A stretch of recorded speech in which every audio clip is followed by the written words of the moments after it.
my mother's birthday.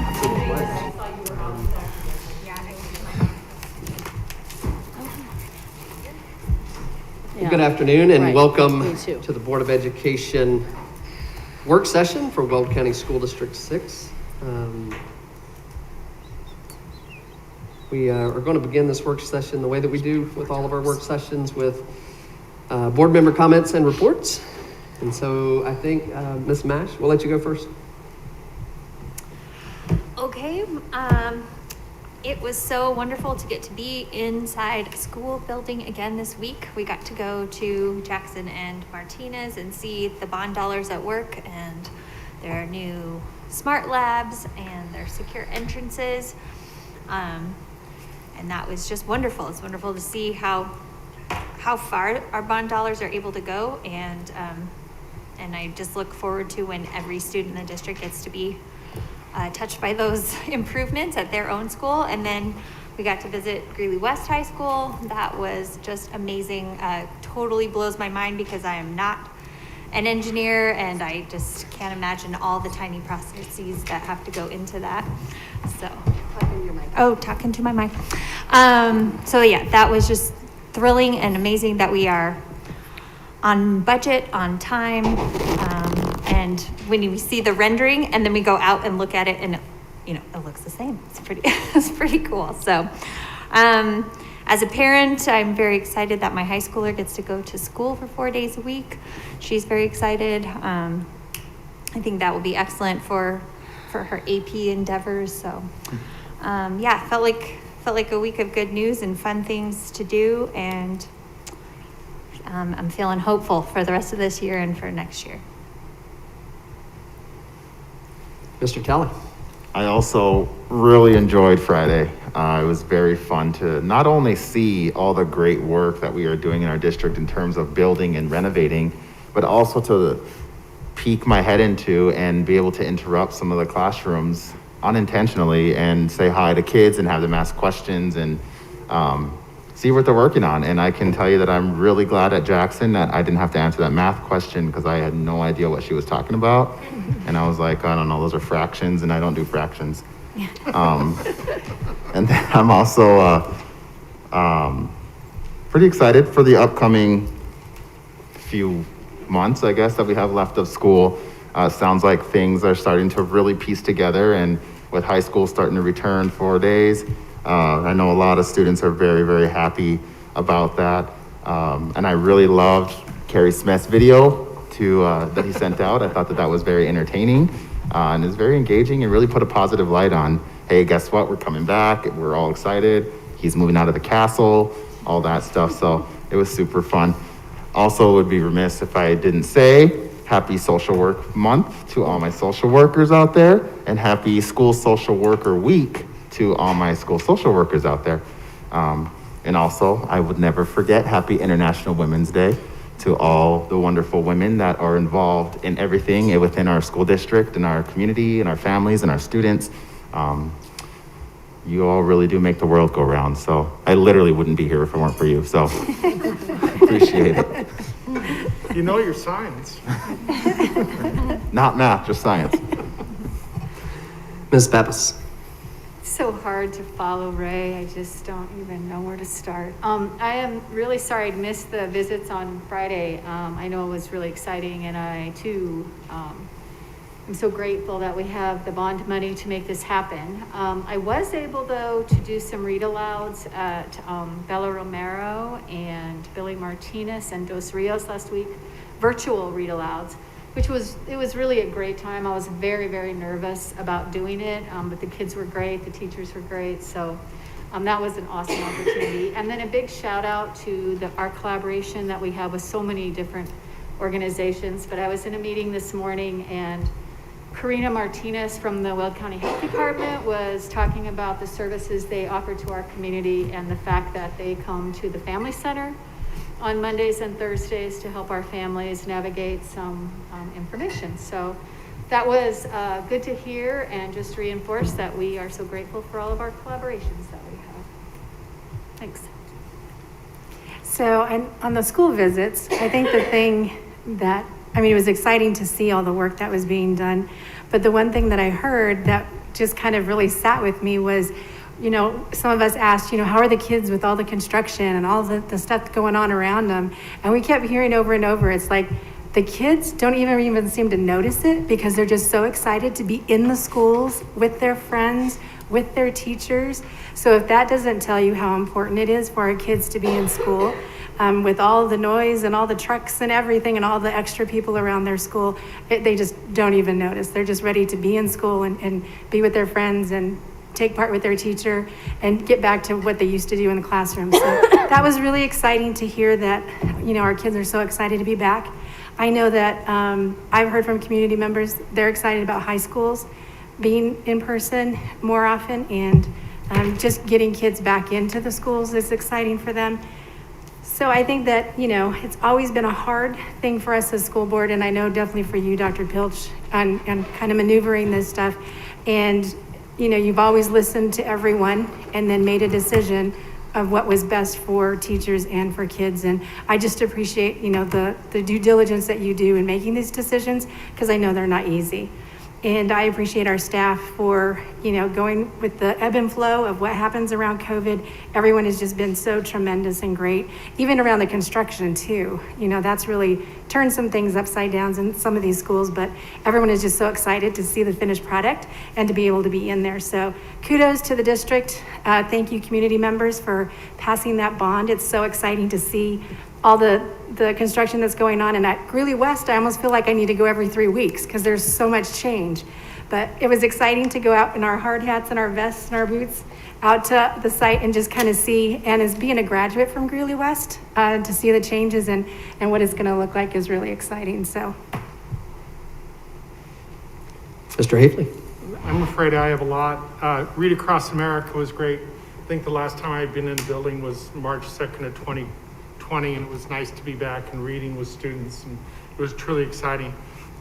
Bethel Baptist is the church that helped with the pajama project at Jackson, and I sent a note to them, and he said he couldn't believe how it had taken off, and the outpouring of thanks that they had received from a wide variety of people was really, really heartwarming to them, and they look forward to continuing to assist as we move into the future. The visit was incredible. I felt more comfortable because Kyle, the superintendent at West, is a CSU guy, and I know that we're in good hands. But, you know, on a serious note, I don't think we realize that Ken Henson has been nothing short of an all-star during the course of this.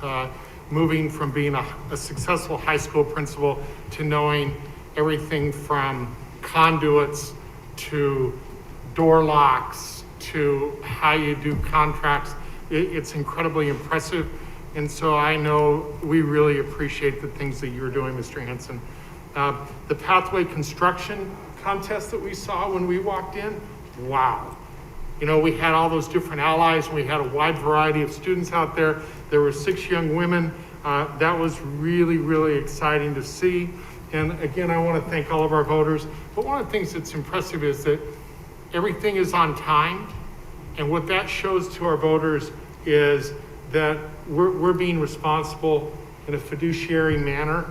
And that as we move forward in the future, we can say, you know, we've got this and we know what's going on, and we will continue to be successful with your money. And then for me, Women's Day is important. I want to thank my mom, because my mom taught me a lot about community service, and she's the reason I'm here today, literally. Thank you. Ms. Mueller.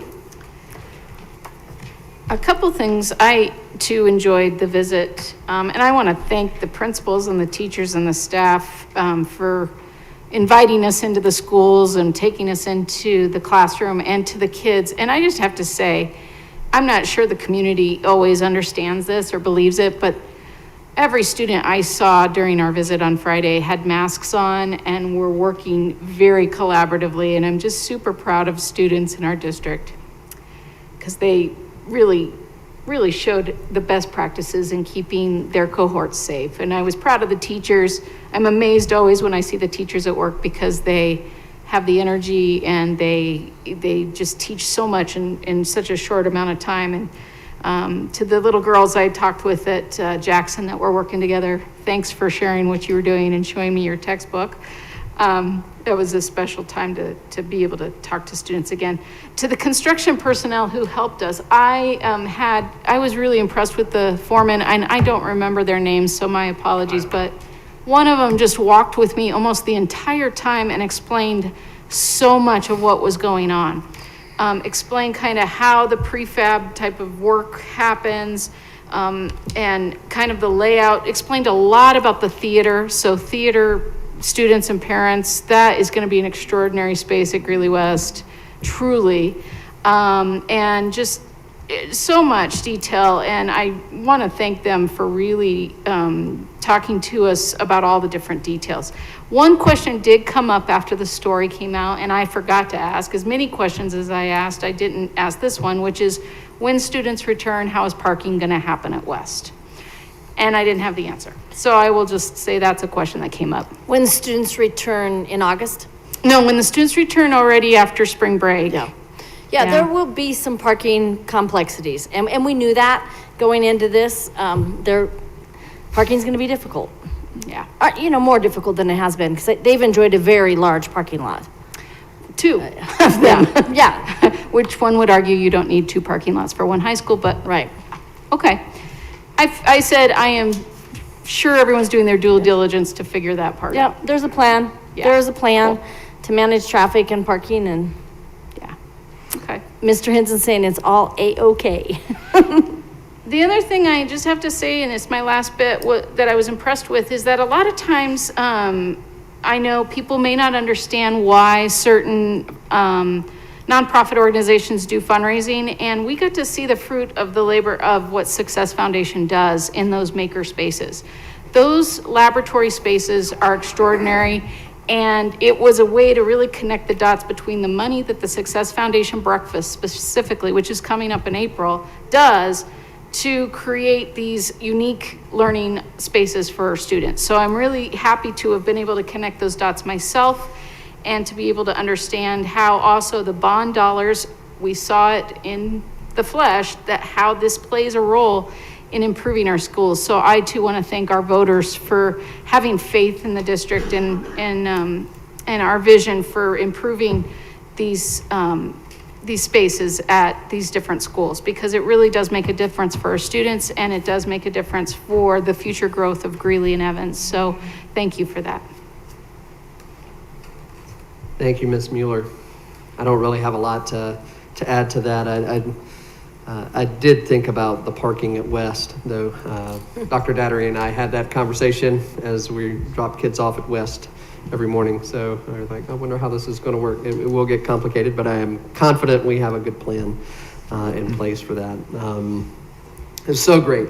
I knew it was going to be a great day when I got there a little bit early, and I was the last board member there. I could tell the excitement that everybody had to be there. So it was such a wonderful day. So good to get to see kids. So good that I think Martinez was the last school I was in, because that was the school I was handing out Chromebooks for a year ago, when we went and helped administrators hand out Chromebooks as the pandemic was descending upon us. And it's so great to think about where we are now and all that lies ahead of us, all the excitement that we have to look forward to with new buildings and kids coming back and a time change coming up. It's just so exciting to be where we are and to know that, or to believe that hopefully the worst is behind us on this. And so thanks to everyone who's been keeping everything afloat. Thanks, as has been already said, but can't thank voters enough for passing that bond. So exciting. We're excited for voters when they get to see it and to see the final results of that. And then one last thing, happy birthday to Delia Hafley today. So from the board, we're wish you a happy birthday. And that's all I have. Our next item is to review our calendar and look at the quarterly events.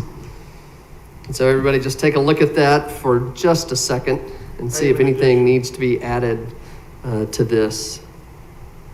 Mr. Matthews, Yes, sir. on the 12th of April, it's Miss Solis's birthday. Oh, good, we have a board meeting for We your could have- It's on a birthday. We board could have meeting, and forgot that is about awesome that. that it's on a board meeting. We will make a note of that. Thanks, John.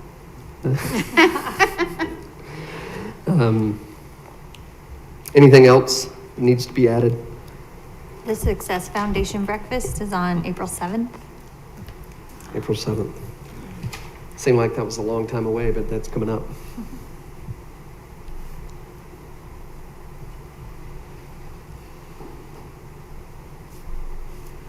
We've already got our work session on the 16th Yeah. penciled in. Does that work for Does that work everyone? for everyone? We- I think. We'll heard start from the day at most. Winograd and then we'll,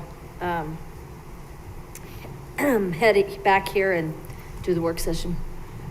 Refresh my memory, is that a Friday? It is. Okay. Thank you. And it is wonderful to see school visits on there again. Yeah, if you want to add a few more, that would be cool. Anything else, guys? All right. Our next item is a special education inclusion update. And so Dr. Pilch, I'll give this to you.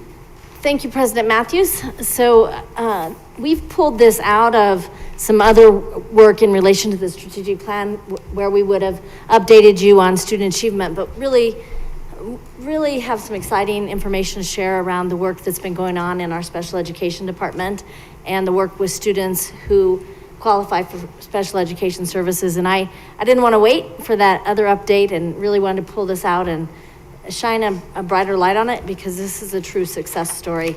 And as we're gearing up to launch another strategic plan, Innovation 2030, we can see how that very strategic, visionary, and deliberate work makes a difference in the lives of students right here in this report tonight. So with that, I'm going to turn it over to Dr. Stacy Dattery and Mr. Tom Gribble. Thank you, Dr. Pilch, President Matthews, and members of the board. We do appreciate this time to be able to share with you an update on special education and all the different aspects and the work that has gone in over not just this last year, clearly with the work that we've been doing with COVID and still providing a very high quality experience for all of our students, but just the last couple of years as well. And the work that our teachers and principals and just staff across the board that has gone into all of this that we want to share with you tonight, and really excited to be able to share some of the data as a result of the actions that these folks have taken. So this is really all predicated, as we know, on our current strategic plan, I-2020, and that we have a clear vision and mission for our district, and our mission states that we provide every student with a personalized and well-rounded an excellent education in a safe, caring environment. And we do this through our vision of educating today's students in partnership with families and communities to succeed in tomorrow's world. And as we review our value statements in relation to our data tonight. Excuse me, Dr. Dattery, should we be seeing slides? I'm and maybe wondering you that guys as well. Are you Thank seeing you. slides? Because I don't have the screen. Thank you. Yeah. We're on now? There Thank we you. are. There they are. Thank you so much. Thank you. I was a little bit trying to figure that out myself, so thank you for stopping. Well, we've changed some technology in here, so it's hard to know. There you go, yeah. So, as I was sharing with you as we review our value statements in relation to our update tonight, two values really most tightly align. First, we know that every child can achieve, and second, that we commit to excellence, innovation, and continuous improvement. And you will see that as we share this update with you tonight in many of the, not only action steps, but also the data. And the goal is student learning and achievement. That's our focus of this work. And within that focus area is priority 3, where this work most lies in that we implement an instructional framework that reflects both art and science of teaching to ensure all students learn. And we mean all students in the work that we're doing. So it is my pleasure to be able to have Mr. Tom Gribble co-present tonight, and he's going to share a little bit of the actions that we've taken over the last couple of years, and then as a result of that, our outcome data in relation to those steps. So I'll let you click there. Thank you, Dr. Dattery. It's a pleasure to co-present with you tonight, and I'm excited to share some of the action steps that we've taken in recent years to improve outcomes for students with disabilities. So in October 2019, we finalized the Special Education Action Plan, and there were three major components that came from that action plan. The first was inclusive mindedness, and that's where we are really pursued creating an environment of access, involvement, and equity in the general education curricula for all students, including students with IEPs. The next major component was around an instructional strategy of using universal design for learning, where educators would look at providing multiple means of representation for engagement, action and expression, as well as representation. And the last one was around multi-tiered system of supports. And so while we are looking at that as an entire district, we're also going to be looking at the systems within that system to support students with disabilities. Another major component that we have implemented outside the action plan was around Google Read and Write. And so if you're not familiar with this is a Google Chrome extension that provides a lot of UDL supports for students. This is our third year of implementation. Built into this is speech to text, text to speech, a visual dictionary, a language translation, text prediction, and a lot more features, right? This makes accessibility in the general education a reality, where in the past, students would have to actually leave the general education environment, go to a special educator's space in order to have access to these tools. And now these tools are built in to every single student's computer. When they log on, Google Read and Write is already installed on their device. It's amazing. And students are using it. Last year alone, we had over 355,000 kind of uses of the tool. Thank you. To support the inclusive mindedness of the Special Education Action Plan, we implemented these two strategies as well. So co-teaching, where we have a content expert and an accessibility expert working in the same space to support students, which created a more inclusive environment for students and allowed them to have access to the grade level instruction, as well as this student-centered flexible scheduling. It's really turning the model of how we create our master schedule kind of upside down, where we, rather than looking at, all right, what sections do we need, what teachers can teach the section, etc., we flip it around and look at what are the students' needs, how many sections based on student needs do we have, and that has really challenged our thinking regarding that least restrictive environment for kids.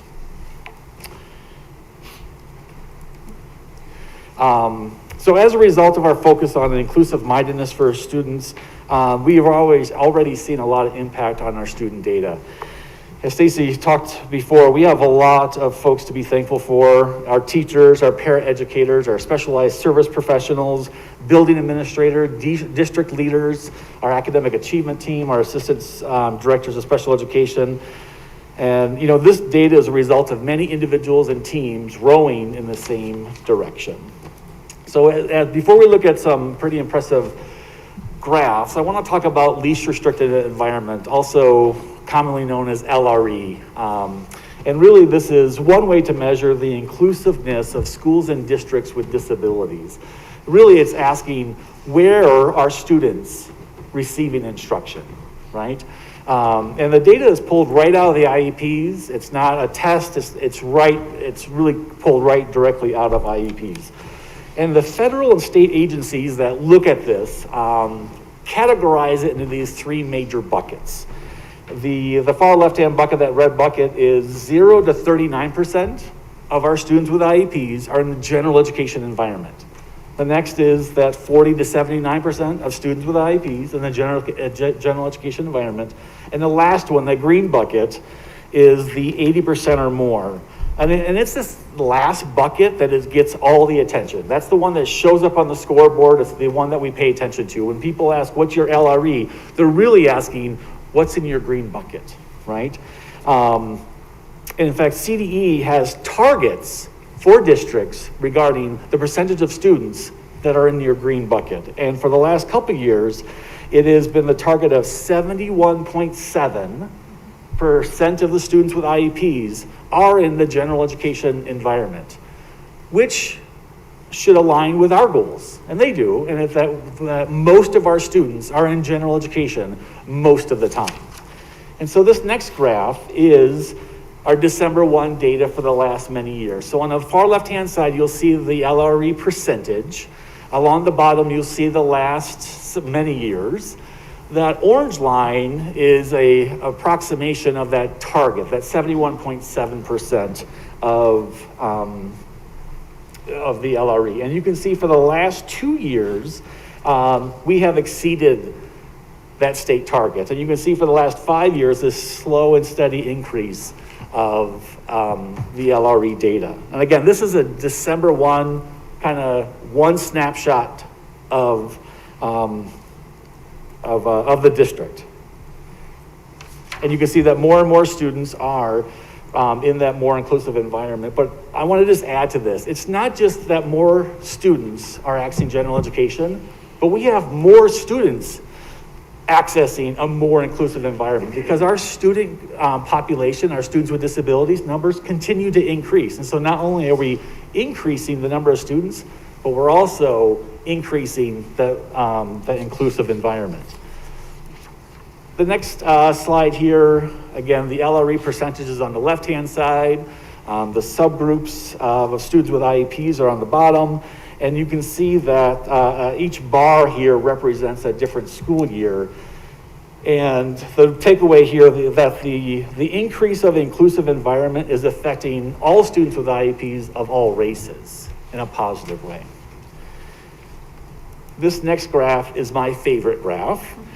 So CDE uses December 1, that one data point, that one snapshot in time to look at LRE data. But that wasn't enough for our Office of Special Education to look at how we are making progress on LRE. So since September-ish of 2017, on a monthly basis, we pull that same data out of our IEP system and see how we're doing. So you can see that 52.59% back in September of 2017 was where we were as a district on that month. And we ended the year at 66.99. So there was some growth. But then that red line represents the start of the 18-19 school year. So you can see like we continue to grow where we left off. And at the end of that year, 72.73. Start of 1920, we're at 73. And then you can follow that path until actually March of this year. We just pulled it last week and we were at 85%. Like that gives me chills as a director of special education to be able to share that with you, not only from where we've been, but I remember thinking in our department to say, hey, wouldn't it be great if 80% of our kids with IEPs were in the gen ed environment 80% of the time? And that was like a lofty, lofty goal. And the fact that we have passed that is tremendously impressive.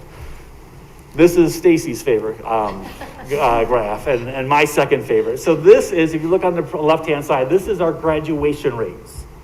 And you can see the years on the bottom. The blue line represents our published graduation rate for all students, but then the red line represents our students with IEPs. And you can see in the most recent 4 years, the closing of that gap, which is in kind of direct correlation of the LRE data. And I don't think it's by accident that these two things are on the same trajectory. And so, very, very proud of the work that our whole system has done to create a more inclusive environment for all kids. And we plan to continue doing this in I-2030. with continuing to implement co-teaching and that student center scheduling for all buildings. We have many early adopters and many that are doing it, but we want to do that universally. We want to look at implementing that UDL, that instructional strategies, again, universally, and making sure that we have a solid MTSS system throughout our system. And then lastly, I don't know if we've talked about it at great length in any other meeting, but we were the recipient of a 2-year grant we wrote in partnership with University of Northern Colorado that benefits our preschool program. Like I said, it's a 2-year grant, and it's going to benefit our students and families at our ECC center over at Ames, as well as we'll be hosting UNC practicum and doctoral students. The grant's focus will be on professional development for staff, training and support for families. UNC will benefit by being able to do some research and evaluation, but we're really excited to have these additional resources to support our youngest learners. And with that, Yeah, we thank you for your time this evening. And if you have any questions or anything you'd like to comment, then we'd be happy to take those. I bet we might have one or two. Yeah. Ms. Pappas. Yes, this is really exciting, and I just want to thank you all for the work that you're doing. Having been in this district for a long time, I understand why you're so excited. It's awesome. Also, though, I do have a couple questions.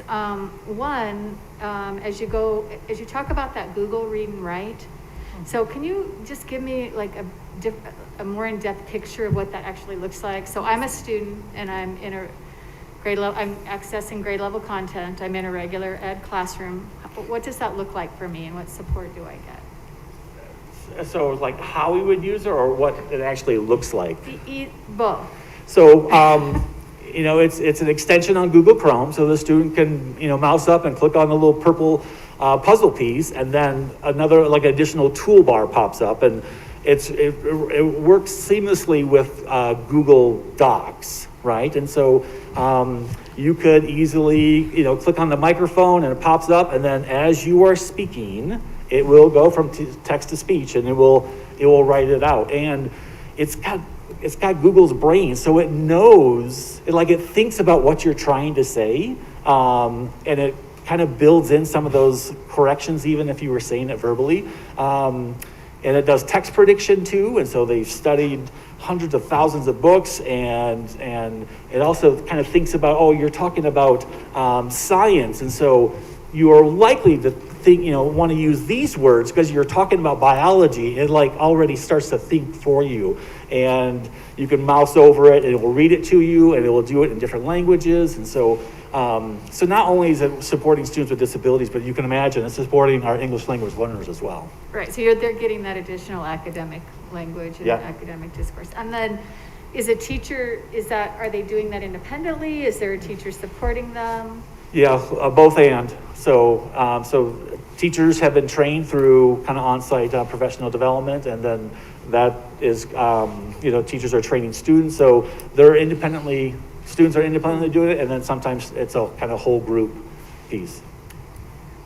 Yeah, I would love to see that sometime. That sounds amazing. Yeah. And then I do have one other question. So this, the December 1st in 2020, so a lot of students were doing online learning. So I'm curious about how, I guess, overall the general population of students with IEPs are being able to access their learning online, and then how did that play into this data? I guess I'm asking. Yeah, so the online program was general education, and Right. we didn't change IEPs. We just continued to provide services to students as those IEPs were written. So it wasn't like we created a more restrictive environment for the students. We just changed where and how we provided those services. And then if I'm a student that was receiving some additional support in a regular ed classroom with either a parapro or someone, I was still getting that support online. Yeah. Okay. Yeah. Thanks. Thank you so much. I think Mr. Talley is next. Thank you so much for this information. I looked at this today at work, and of course, this is also my bread and butter, so I love it. I have a few questions around the Google extension. if we are teaching our students to use that or allowing them to use that for accommodation purposes, how does that blend into our testing, and will it interfere or will it affect their testing? So, good question. So we've been using it for the last 3 years, and there are some kind of permissions about what we can and can't use for state assessments. And so we've been working with Text Help is kind of the organization who've worked with the state regarding what features can be on and such. And sometimes we have 2 machines. Students have access to two devices. One's kind of this testing one, and one where they have access to a kind of a scaled back version of Google Read and Write. So, we're limited to those approved accommodations, but Google Read and Write and features within that are available. So, it's something that's, we're writing into IEPs, but we're also being mindful of what's available for state testing. And one last question. Thank you for that, by the way.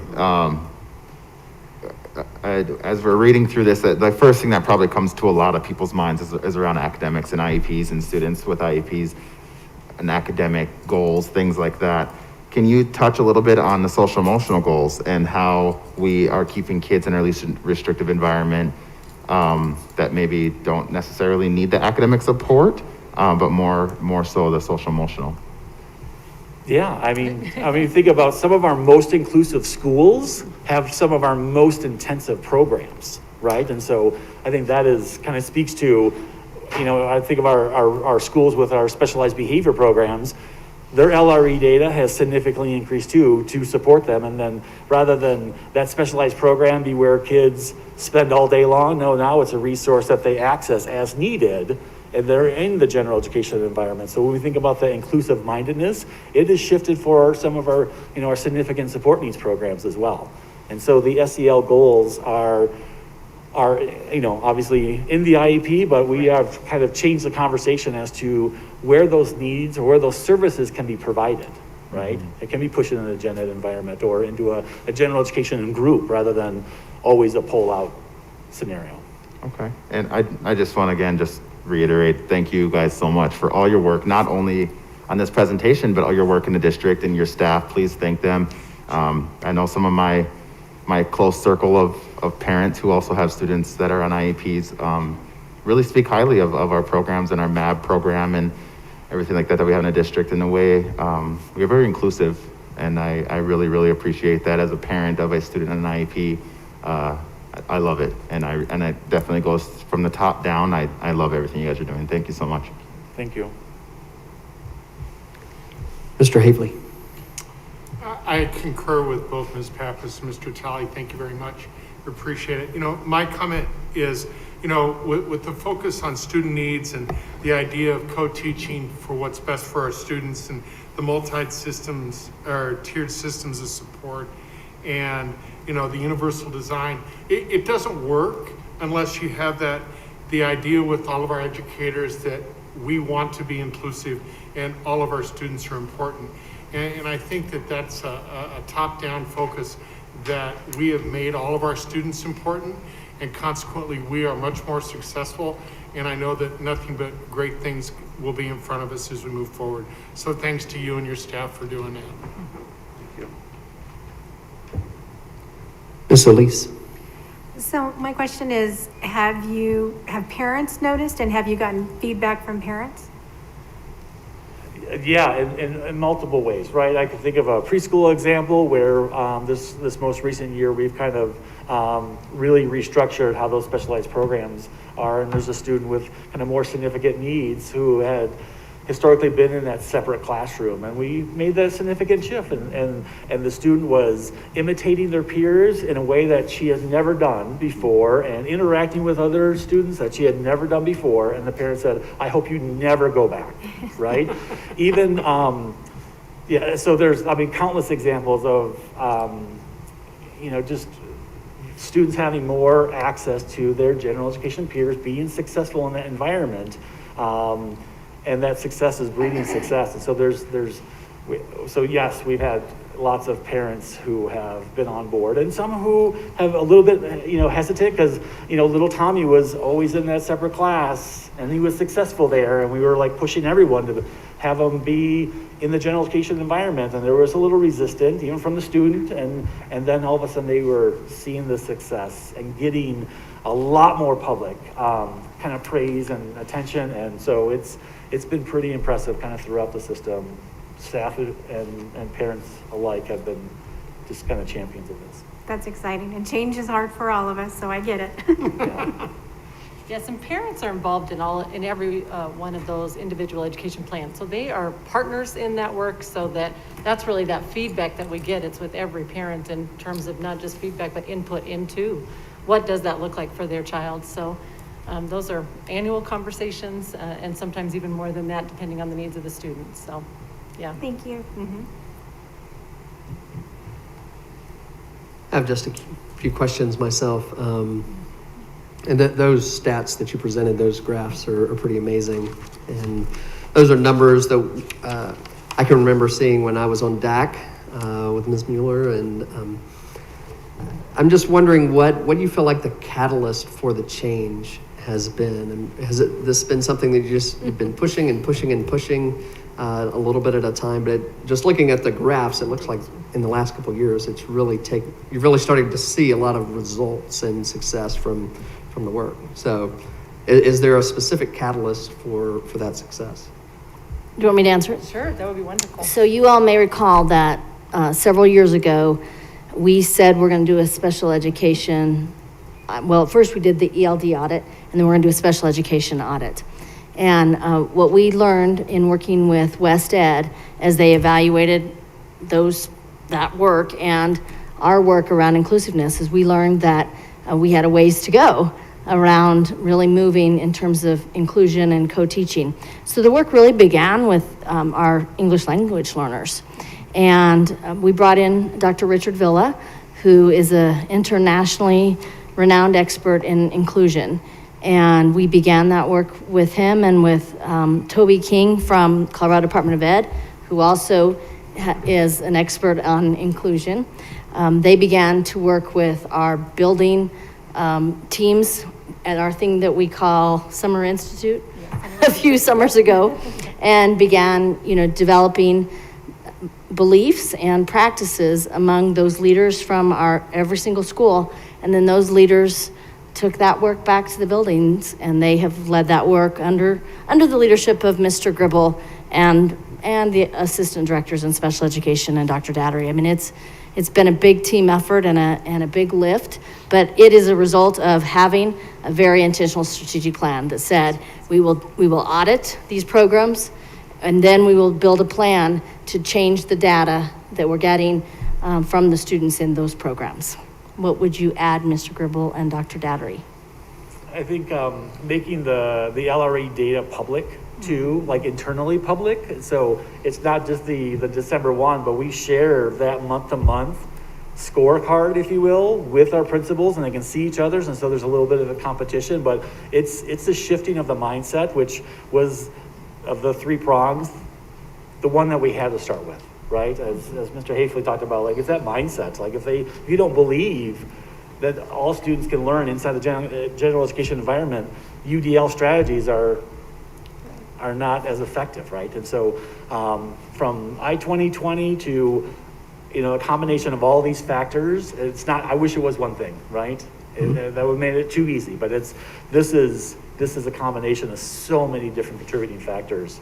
I will also add that we used the shared decision-making model, our consensus building model, with principals to really have the hard conversations around what does inclusion mean and what does it mean to have all kids to have access to on-grade level curriculum. And that's really what this is about. The data is very clear that students only catch up with their peers when there is a gap by having access to on-grade level curriculum with the appropriate supports in place. And once we had those difficult conversations as a leadership team, then we could begin to build a plan once we all came to agreement on what the right thing to do was for students. So it's been a few years of work, no question about that, and it's gotten some excellent results. And we're not done. Right. No. Ms. Pappas? I just have to say that, when we first started, and all of you doing the work just with the audits, the ELL audit and special education audit, that can be very, intimidating, and I just want to thank you all for your courage and your willingness to do that, as well as the ELL, audit. But just the fact that you're inviting people in to have a look at your system, takes a lot of courage. So thank you so much for that. Thank you. And thank you, Dr. Pilch. Thank you, Dr. Daugherty and Mr. Gribble. Thank you. Great Yeah, work. thank you. Appreciate your time. Share the accolades with the rest of the team, please. We will, for sure. Congratulations. Our next item is we just did that. School visits and board work sessions. I'm going to go ahead and just ask, is there any question or comment on the school visits that we have lined up? Is everybody ready to go back to schools? I mean, I think I know the answer to this. Okay, so we can just, and Ray, you would just even put a few more on the schedule if we could. Yes, I would. But we do, it looks like starting the 16th. I mean, it's Yeah, looking and- just about weekly. And there. the times may change, guys, because we won't bring people in for a reception. And when these were first set up, they intended to have kind of a reception before school starts or, at the end of the school day. We won't be doing that. We are not bringing any staffs together as a whole staff. So the times may change a little bit, but they'll be still either, they'll still be in the morning if they're scheduled in the morning, or the afternoon if they're scheduled in the afternoon. And now that you have given us the green light to go ahead with those, we'll work with the principals to work out the schedules. And then the other item on there are our board work sessions. And so we've been doing board work sessions here for ever since we've been back in person. But want to see if there's objection to moving back to the room that we normally use, Astor, that we call the fishbowl. A little bit smaller room, but also a little bit more intimate. Feels has a different feel. We call each other by our first names in Astor, and so looking at possibly a date of not our next board meeting, but perhaps the 12th or the 16th for that. We do have on the 16th our work session. And see what you guys, is there any objection to tentatively putting that back on either the 12th or the 16th? We'll wait and see how that goes. Obviously, this is all contingent on what the numbers look like, but as long as we continue to go down in our positivity rate and up in our vaccinations. Any thoughts, Ms. Solis? And what would be the distance with us sitting in that room, and how many people are we talking? Dr. Pilch, can you say Well, specifically? I can say that I don't think we will be able to be at 6 feet of distance. We'll work as hard as we can to keep people as far apart from each other as we can. I don't know that we can achieve the 6 feet. The capacity of that room, so we talked about this, and Ms. Crane helped me. The official capacity of that room is 60, and so at the rate that, or at the yellow that we're in right now as a county, we would be allowed to have 30 people in that room for a seated event.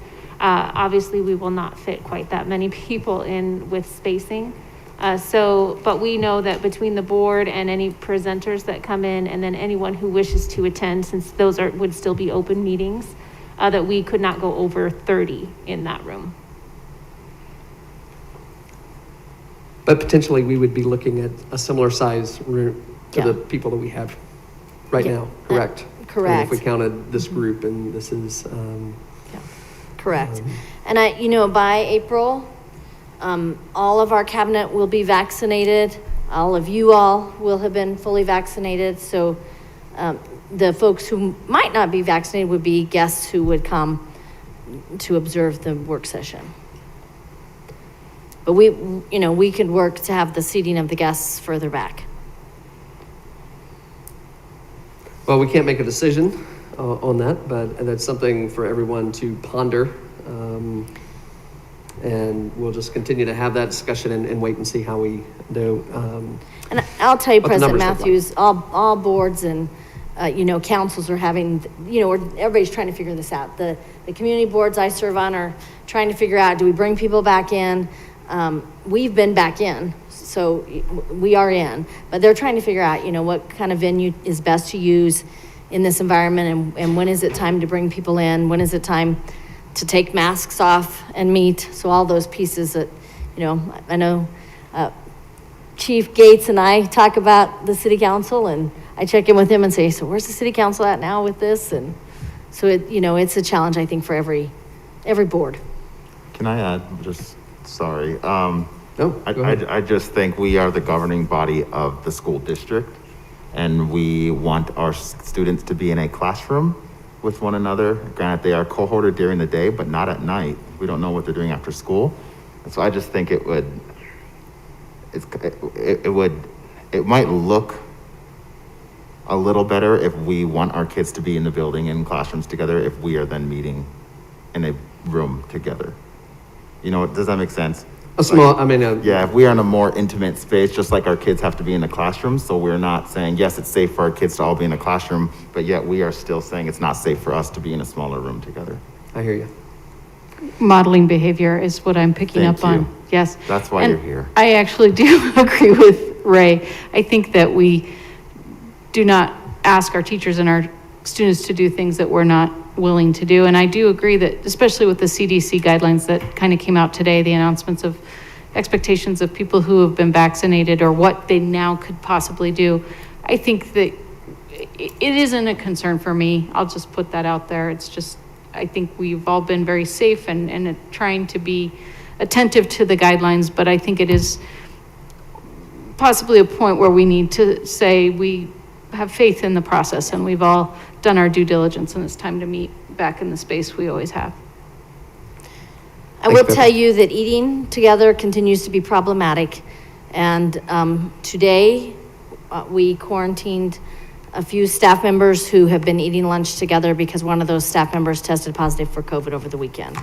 So eating together, is still.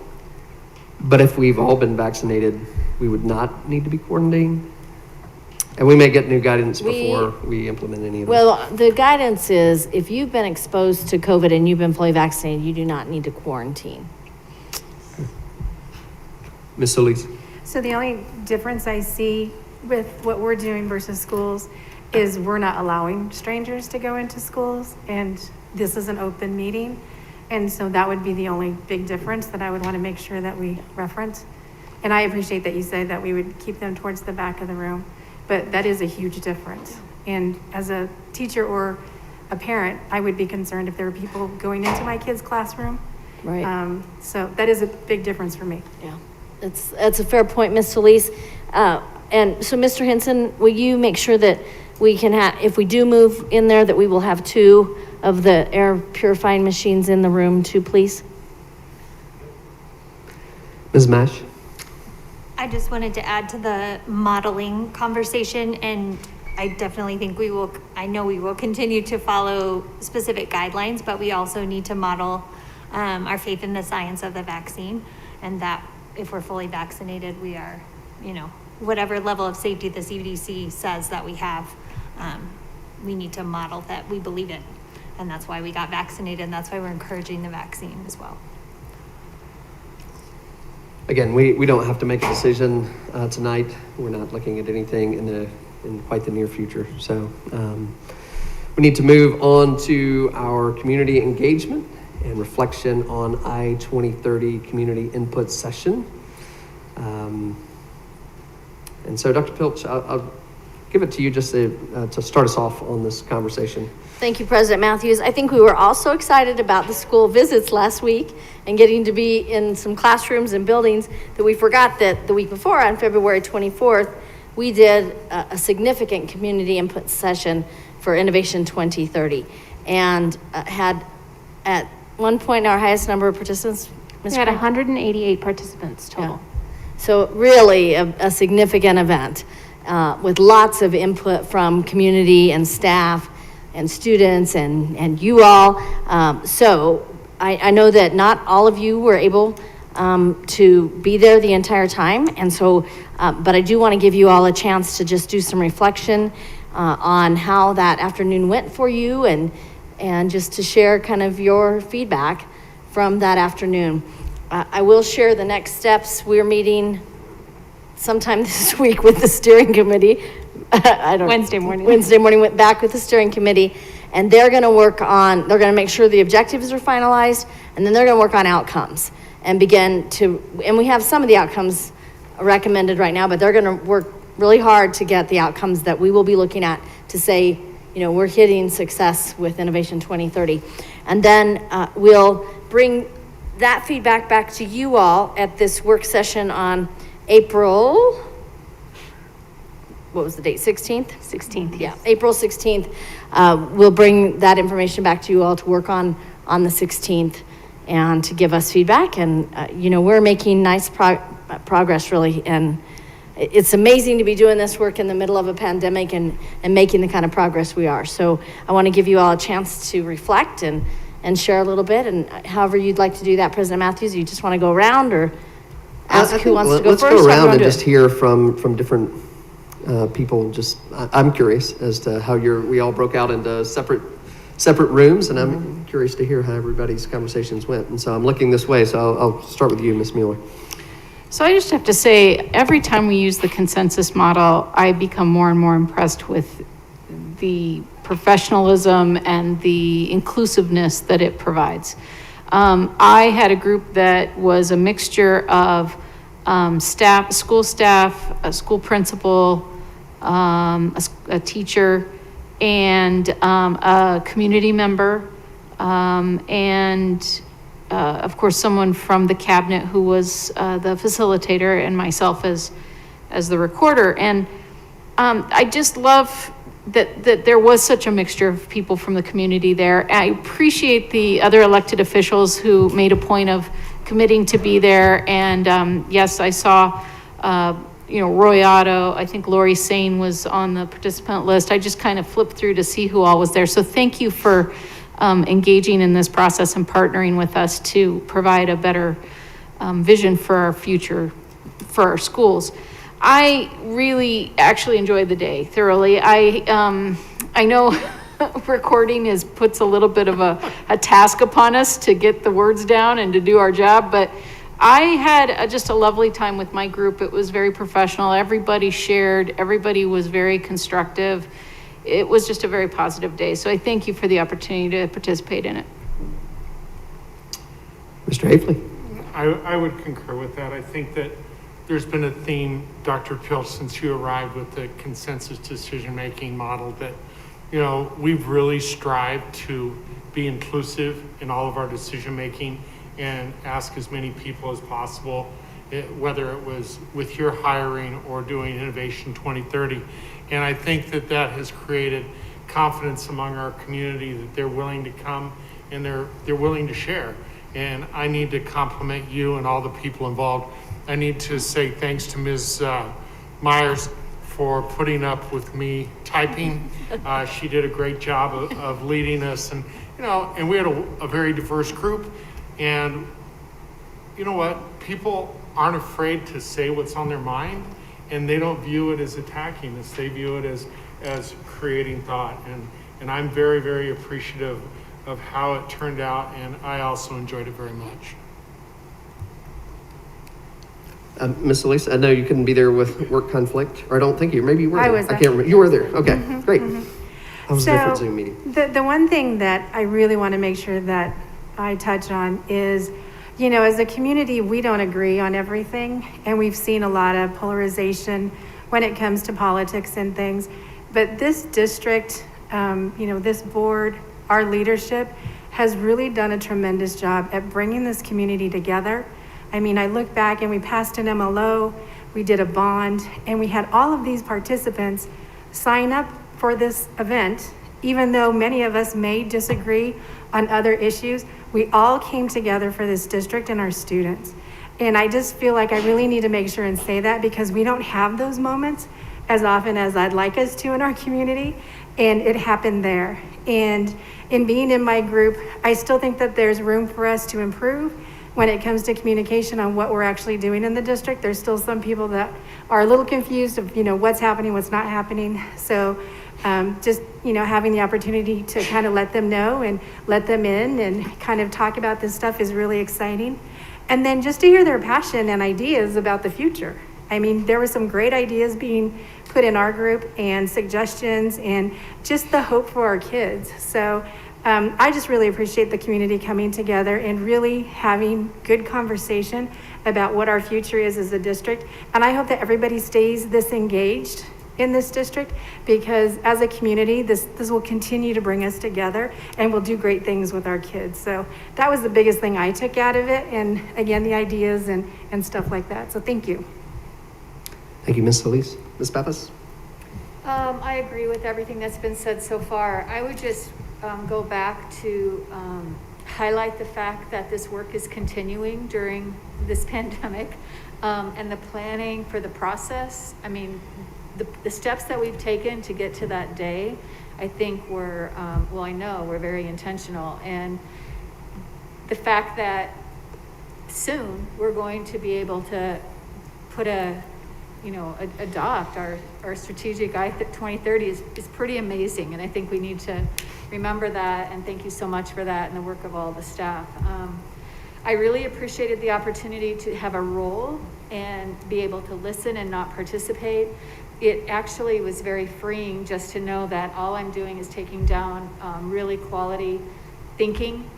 The group I was in, I think a couple of them weren't sure what to expect, but they were so thoughtful about looking at all the information and being intentional in their comments. So I really appreciated not having to give my input in that process as well. And I would love to say that I really enjoyed recording because I really like typing, so that was great.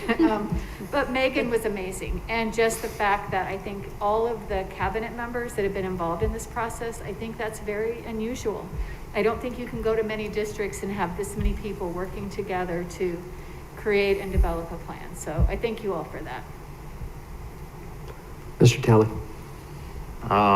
I did not enjoy recording at all. I got fired, so. Dr. Dattery was actually my group, and I was sweating, and felt like I needed to change my shirt because I was so nervous that everyone was making fun of my typing. It was horrible. I'm working through it, don't worry. But I really enjoyed the day. The 2 hours, I think, is what we had. I wish it were a whole day. I felt like it could have been a whole day. It could have been. But the group, I don't know if you handpick who gets to be in each breakout group or if it's random, but it was so diverse. My group was very diverse with community members, business. I don't know the right word I'm trying to look for. A business person, cabinet, staff member, and not just with occupations, but diverse in ethnicities as well. We had some Hispanic, and of course myself, and and some females, and it was really nice to be able to have like a lens from all these different views of things that I wouldn't even think of when we had some of the business owners and business people speaking and talking about community engagement, and I was like, I would never even thought of that. So I thought that it was a really good day that I'm wishing we could do that a lot. It allows me to kind of broaden. I get in this tunnel vision sometimes of, as we all know, my social emotional learning, and sometimes that's all I could think about is social emotional learning and diversity and inclusion, and I forget that there's still a community out there that might not be their number one priority, and I need to open up and allow everyone to give input. So it was very eye-opening for me to be able to kind of take a step back and just listen and observe and see what others were saying around everything, rather than me having to feeling like I needed to be that representative of whatever we were talking about. So I enjoyed the day, and I'm excited for us to come together after your steering committee and to see what everyone put together, and sort of the consensus of maybe themes that were talked about and all that. I'm rambling on now because I just want to know what the full sheet kind of said, I guess, is kind of what I'm getting at, is the themes that everyone talked about. But I'm excited for us to come together on the 12th, or 16th, sorry. Ms. Mash? I also enjoyed the process. I enjoyed having a role. I liked being the recorder. I can get really distracted on Zoom, and I could not be distracted because I had to listen very well and make sure that I wrote everything down well. So I also appreciated the diversity of my group. There were longtime supporters of the district who have worked tireless with like mill levy and various campaigns, and maybe folks who are newer and different roles in the district. And it's just always great to hear like what is the perspective of an in the classroom teacher versus the person who's collecting data maybe, or more policy versus the community member. So I agree, it was great, and I look forward to the next meeting. And I would just echo what everyone else has already said, that this is, I don't know how you could have a more productive 2 hours with the number of people that were there and the amount of feedback that we got. And I felt just really great to hear from people. I do think, Ray, we all sort of think the same way, because we're doing this work and we're focused on the same things and we're having the same conversations with the same people. And it was so good to have a different lens and to have others, just community members, speak into the work that we're doing and have a chance. And I think, Rhonda, you're absolutely right. We continue to lead the way in bringing this community together and continue to be a leader in that way. And so again, thank you for the day. I mean, I'm glad it wasn't a day, personally, but It was 2.5 hours, 2.5. but I can't imagine a more productive 2.5 hours. So it was, I'm like Ray, I'm interested to see all the feedback that we get. So Thank you. Ms. Crane, how many total pages of feedback did we have? I think we probably had close to 75 pages of feedback total, I think. maybe the Cliff Notes. Yeah, so then what we did, so to share with you what we did with that 75 pages, we then, there are areas that each of the cabinet members are a part of. They pulled their smaller committee together from the steering committee, and then they worked together to pull the themes out from their area and to develop, new actions or change objectives or identify outcomes that came. So that, they worked very hard to, or still maybe working on it, to distill down those 75 pages into the big themes that are popping out. And I wondered when COVID hit a year ago and then it stuck around, if we would be able to continue our work that we would normally do sitting in circles. I mean, this is really circle work. I think more than it's consensus building, it's really listening and sharing in a circle. And we wondered how we would do that, and thank goodness that Christina Crane is a wizard when it comes to thinking strategically about how to build this and how to do it electronically. And then we had Erica in professional development helping us also to get people into groups. And it was all randomized because you can only pre-assign if you actually know exactly who's coming. And even though people are SVP'd, even that day, people were emailing and saying, can I come? Or I have this other person from my organization I'd like to send. So I think that, I heard lots of compliments that week as I was in other community meetings. And so the two greatest compliments I think that we could get is, one was, we're gonna call you and ask for your help in some big planning work we have to do in how you structured this and set this all up. So when we've modeled it in such a way that other community leaders are saying, we want your help doing something similar, that feels really good. The other big compliment, I meet monthly with a group of chief executive officers here in the community, and we got on and everybody was talking about it. And one of the CEOs, I guess she was not invited, says, I've got to figure out how to get on your invite list. I cannot believe I missed that. So with what everybody was saying about it. So, that's a big compliment when somebody's saying, hey, wait a minute, why wasn't I invited to that? So we couldn't be in a better place. I know it's been a rough year, folks.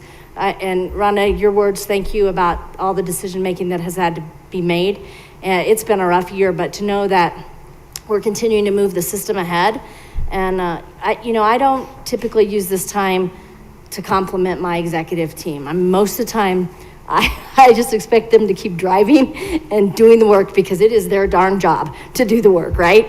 But I will tell you, this executive team was already very tired because of everything they're doing around emergency planning and planning for summer learning and planning for social emotional needs of students and figuring out what our staff needs. And then we asked them to take this on and lead it too. And so thank you for recognizing them, those of you who did.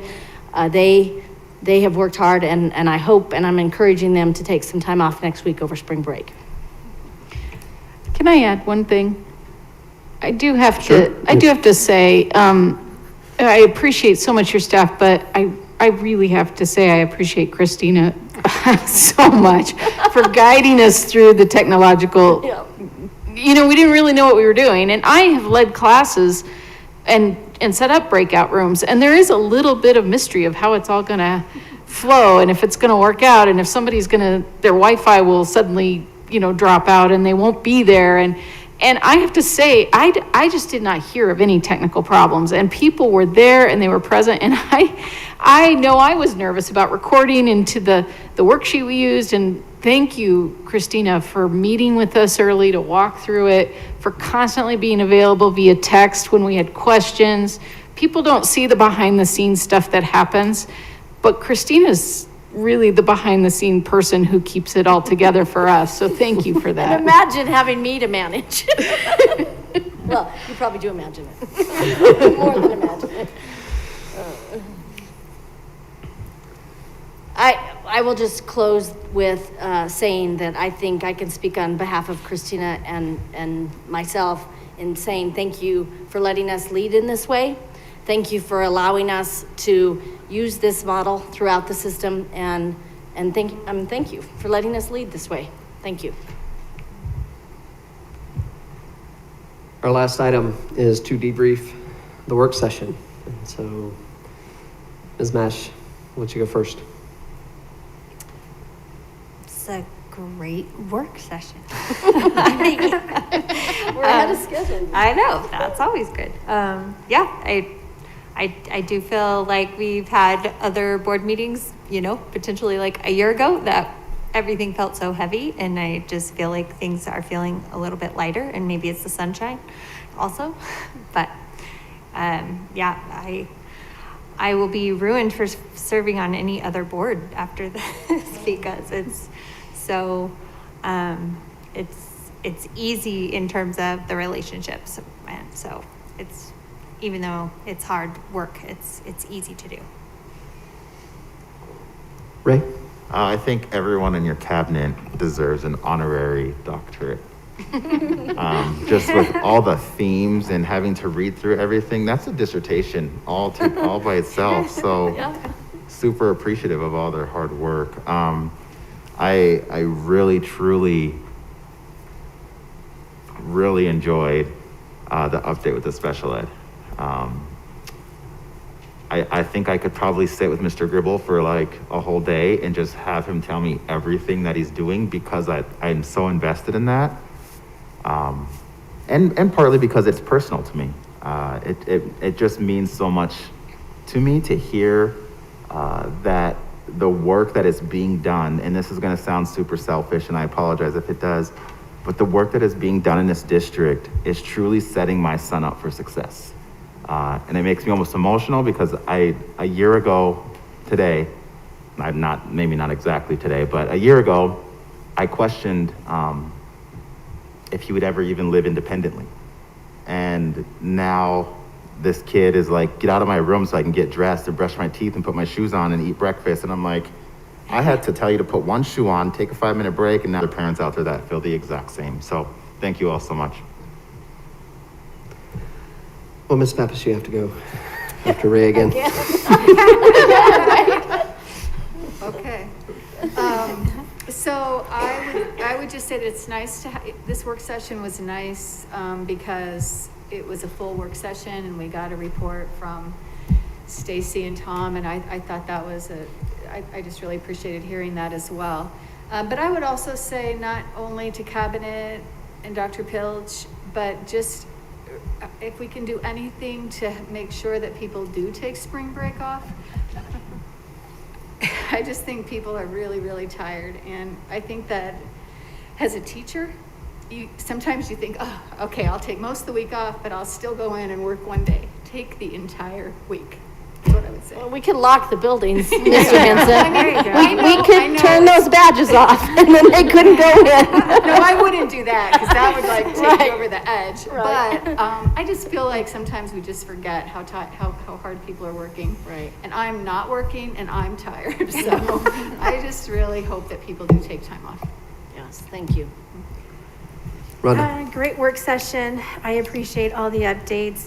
It's exciting to hear, what's going on in special ed, especially when, we have so much concern about what we've lost in this last year. So that's just a bright spot for us to go through. And, talking about the community engagement, I know we have this long list of, places to go, people to talk to, but it was so great to have such a diverse group. And just really hear their thoughts and their suggestions, and just that they're so engaged in our school district. I remember when John and I first got on, one of the first things I always talked about as a goal was, I want everyone in this community to just be excited to be part of District 6. Some way, somehow, they just want to be a part of this district. And now on the last year of my term, I'm seeing it, and it's just so exciting and refreshing. So just a big kudos to the community for putting their trust in us. I know it hasn't always been easy, but we've done the hard work to really get us to this place, and we're not going to stop. We're not going to give up. And so just excited to see that everyone is really stepping up, and Zoom meetings aren't easy, and sitting in another Zoom meeting isn't easy, but they showed up and they really participated. So just excited to see our community rally around our district and want it to be even better than it already is. So. I don't want to be redundant, but what I would say, in the course of the last year, it may have been one of the hardest years in the history of public education. And everybody who's involved with District 6, from our students to our staff, our parents, our administrators, Dr. Pilch, and our communities, all should be lauded for going out of their way to support public education in Greeley and Evans.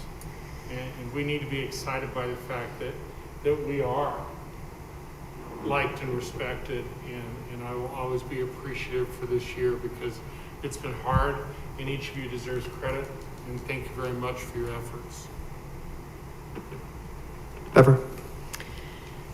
I think a year ago we were starting to understand the situation, and so much of what we've collectively been doing is possibly clenching our stomach and in trying to work through problem after problem. But the one thing I'm really proud that came out tonight is that the work for student achievement has not stopped because we've had to deal with a pandemic. I am super proud of our special education and showing those results. I really appreciate it. I'm sorry, I get all emotional because our teachers and our staff and your cabinet are working so hard. And it really shows that even when the world had to be put on pause, we didn't. And I cannot express how much I appreciate that sentiment. I'm kind of like Natalie, that it feels like this is like we've been able to let up for air now, and we're having a positive meeting and we're being productive, and that feels really good. So I'm very excited to talk about the community gathering and to talk about how we move forward now with this feeling, and hopefully it's not a false feeling, that now perhaps we can move into a direction of normalcy. Knock on wood, I don't want to say that too loud, I suppose, but that normalcy can begin to happen. Our kids can begin to be joyful of being in the classroom. Our high schoolers going to be coming back 4 days a week. Buildings are going up. We have moved and continue to move throughout all this, and I just really have to say that I'm proud of everybody and the hard work they've done to make that happen. Thanks, Pepper. I'll be brief. I'll echo first what Terry said. If spring break's coming up, It falls on college basketball, March Madness this week. Take the time if you can. I don't guess we can lock the buildings, but I don't think that's a terrible idea either. Take the time, take a break. It's been a long year, and it feels so good to be at this place, to feel so positive, to feel so hopeful, and everybody else has been thanked, but I'll thank you guys, our board members, for always being such a delight to be with, for providing such excellent leadership for everyone else, and so thank you for all the work that you do as well. All right, we'll be back at 6 o'clock, and we'll go have some dinner.